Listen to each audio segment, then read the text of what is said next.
سیدنا و نبینا و مولانا محمد و آلہ و صحبہ اجمعین۔ اما بعد فاعوذ باللہ من الشیطان الرجیم، بسم اللہ الرحمن الرحیم۔ یا ایہا الذین آمنوا اتقوا اللہ حق تقاتہ ولا تموتن الا وانتم مسلمون۔ واجب التکریم خواتین و حضرات، کوئی لمحہ ہماری زندگی کا ایسا نہیں گزرتا جس میں ہم اللہ تعالیٰ کی ان گنت نعمتوں سے فائدہ نہیں اٹھا رہے۔ قرآن مجید میں جو اللہ تعالیٰ کا ارشاد ہے وَإِن تَعُدُّوا نِعْمَتَ اللَّهِ لَا تُحْصُوهَا، کہ اگر تم اللہ تعالیٰ کے احسانات کو شمار کرو تو یہ تمہارے بس کی بات نہیں ہے۔ حضرت سعدی رحمۃ اللہ علیہ فرماتے ہیں اور نعمتیں اگر ہم چھوڑ بھی دیں، صرف سانس لینے کی نعمت پر ہی غور کریں تو آسانی سے سانس کا اندر جانا اور باہر آ جانا، ایک سانس میں 2 نعمتیں اللہ کی چھپی ہیں۔ اور جن لوگوں کا سانس تنگی سے آنا شروع ہوتا، ذیق النفس جنہیں ہو جاتا، دمہ کے مریضوں سے پوچھنا چاہیے کہ یہ اللہ کی کتنی بڑی نعمت ہے۔ مگر قرآن مجید میں اللہ تعالیٰ نے اہل ایمان کے لیے صرف 2 نعمتوں کا احسان جتایا۔ نعمتیں بے شمار ہیں، گنی نہیں جا سکتی، مگر احسان جن نعمتوں کا جتایا ہے کہ میں نے ایمان والوں پر یہ انعام کیے ہیں، میرا یہ خاص فضل اور انعام ہوا ہے، ان میں سے ایک تو سورہ آل عمران میں بیان ہوئی ہے، لَقَدْ مَنَّ اللَّهُ عَلَى الْمُؤْمِنِينَ إِذْ بَعَثَ فِيهِمْ رَسُولًا مِّنْ أَنفُسِهِمْ، کہ جن لوگوں کو ایمان کی دولت نصیب ہوئی ہے ان کے لیے اس سے بڑا اللہ کا کوئی فضل نہیں کہ اللہ نے ان کے لیے ایک عظیم الشان پیغمبر بھیجا۔ یقین جانے پیغمبر دنیا میں بہت آئے، وہ سارے عظیم ہی تھے، مگر میرے اور آپ کے لیے یہ بات باعث افتخار ہے کہ ہم خاتم النبیین سید الاولین والآخرین حضرت محمد رسول اللہ صلی اللہ علیہ وسلم کے نام لیوا ہے۔ یہ بہت بڑا شرف ہے۔ آج سے 1000 سال پہلے اسپین میں گزرے ہیں قاضی عیاض رحمۃ اللہ علیہ، وہ اپنے اشعار میں یہی بات بیان فرماتے ہیں، یہ ہماری بدقسمتی ہے کہ ہم ان نعمتوں کا احساس نہیں رکھتے یا ان کی پوری قدر نہیں کرتے۔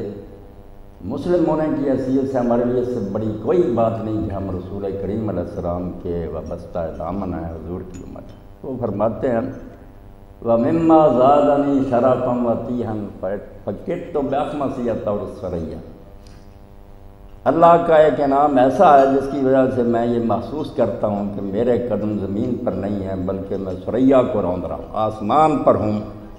ایسی بلندی نصیب ہے مسلم کی حیثیت سے کہ میں زمین کی بجائے اپنے آپ کو فلک کی بلندیوں پر محسوس کرتا ہوں۔ دخولی تحت قولک یا عبادی وان سیرت احمد علی نبیہ، ایک تو جب قرآن میں پڑھتا ہوں کہ اے میرے بندو، تو میں اس میں شامل ہوتا ہوں۔ اللہ کے بندوں میں شامل ہونا میرے لیے بڑی فخر کی بات ہے۔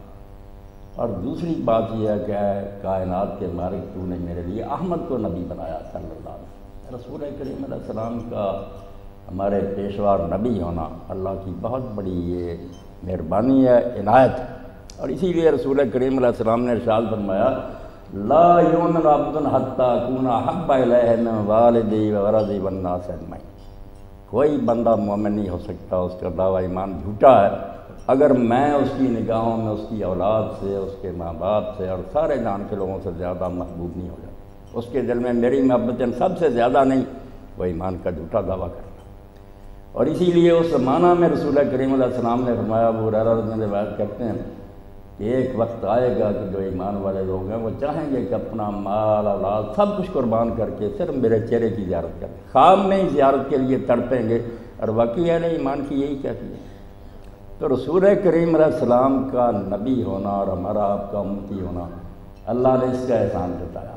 اور سورہ حجرات میں یہی بات فرمائی بل اللہ یمن علیکم ان ہداکم للایمان ان کنتم صادقین، اگر تم واقعی سچے ہو کہ کلمہ گو ہو تو احسان تمہارا نہیں ہے، تم نے کوئی اللہ پاک پر احسان نہیں کیا کہ اسلام قبول کر لیا، بلکہ اللہ کا یہ احسان ہے تم پر کہ اس نے ایمان کی ہدایت۔ تو رسول اللہ کا امتی ہونا، ایمان نصیب ہونا، یہ اللہ تعالیٰ کا بہت بڑا فضل و انعام ہے۔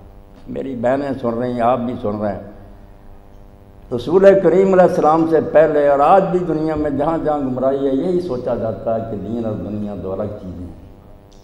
دین والے لوگ جو ہیں ان کا دنیا سے کوئی تعلق نہیں.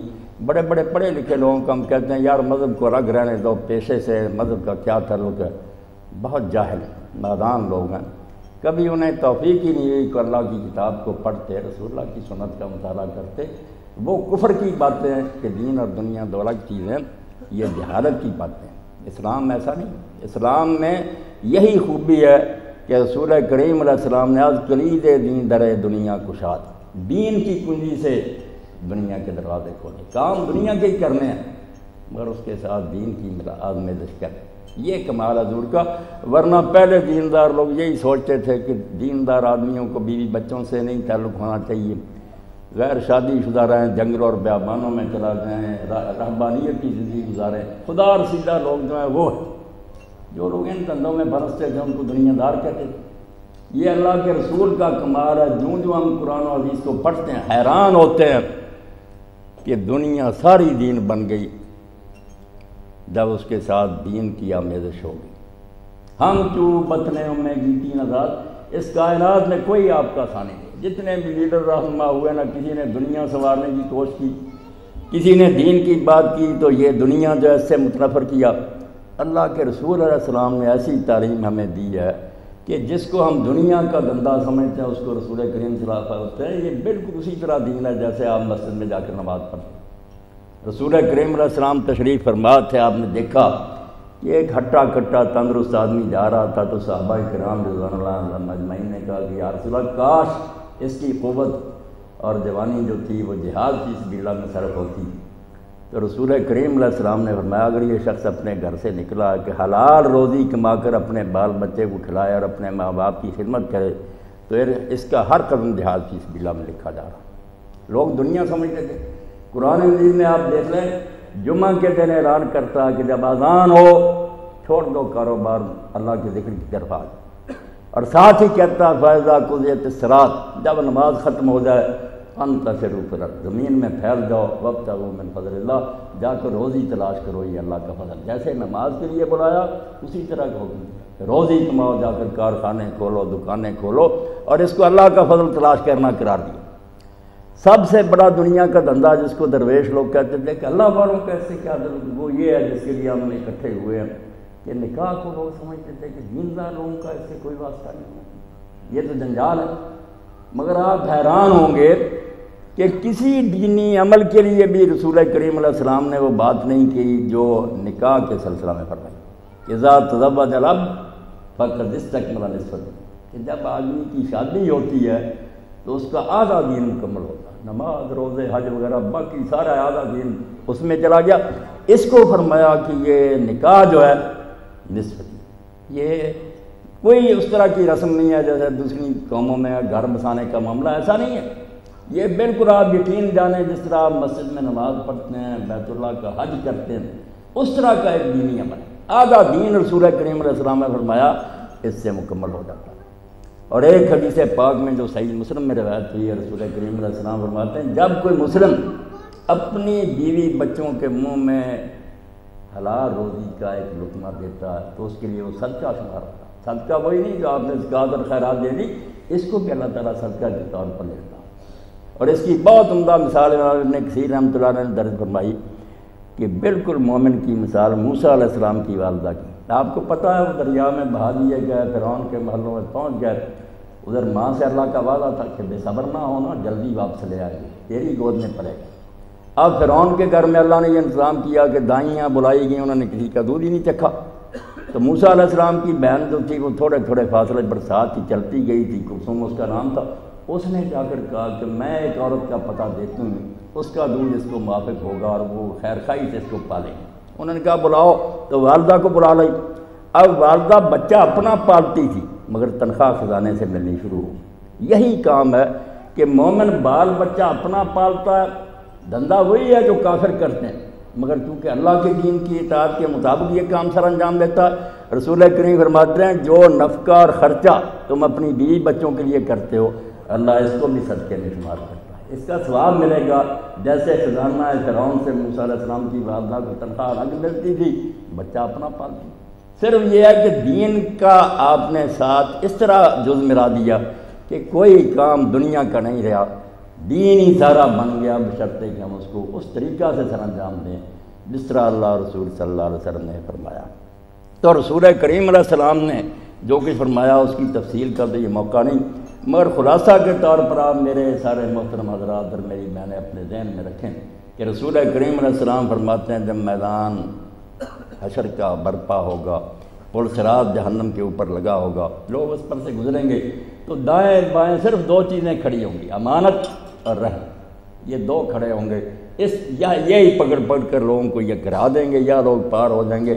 امانت کیا کہ مجھے اور آپ کو اللہ تعالیٰ نے جو صلاحیتیں دی ہیں، بولنے چلنے کی، دیکھنے کی، کمانے کی، جو کچھ بھی عطا فرمایا وہ سب امانت۔ ایک تو اس کا حساب ہوگا کہ میری دی ہوئی چیزیں تم لوگوں نے کیسے ان کا استعمال کیا، ان کا کیا مصرف تھا، اور دوسرا فرمایا رشتہ داری ہوگی، قرابت ہوگی، جن جن سے آدمی کا رشتہ داری کا تعلق ایک پہلو میں وہ کھڑی ہو، ان سے کیسا برتاؤ رہا۔ دو ہی چیزیں ہوں گی جن کا امتحان ہوگا کہ اللہ کی دی ہوئی امانتیں کیسے صرف کی، اور رشتہ داری جن جن سے تھی، جیسا جیسا تعلق بھی رشتہ داری کا تھا۔ اللہ تعالیٰ سورہ فرقان میں فرماتے ہیں جعل نسب و سحر، دو قسم کے رشتوں میں آدمی جڑا ہوا ہے۔ پہلے وہ نسب میں جڑا ہوا ہوتا، جس خاندان میں پیدا ہوا اس سے تعلق ہوتا دجال سے، پھر فرمایا سحر، بعد میں نکاح ہو جاتا، سسرال سے بھی بچے بچی کا تعلق ہو جاتا۔ دو رشتے جو ہیں یہ ہیں قرابت کے رشتے، جن کے بارے میں اللہ تعالیٰ سوال کرے گا کہ ان کا حق نبھایا، اور رسول کریم علیہ السلام نے ان میں سے کوئی حیثیت نہیں جس کے حقوق کو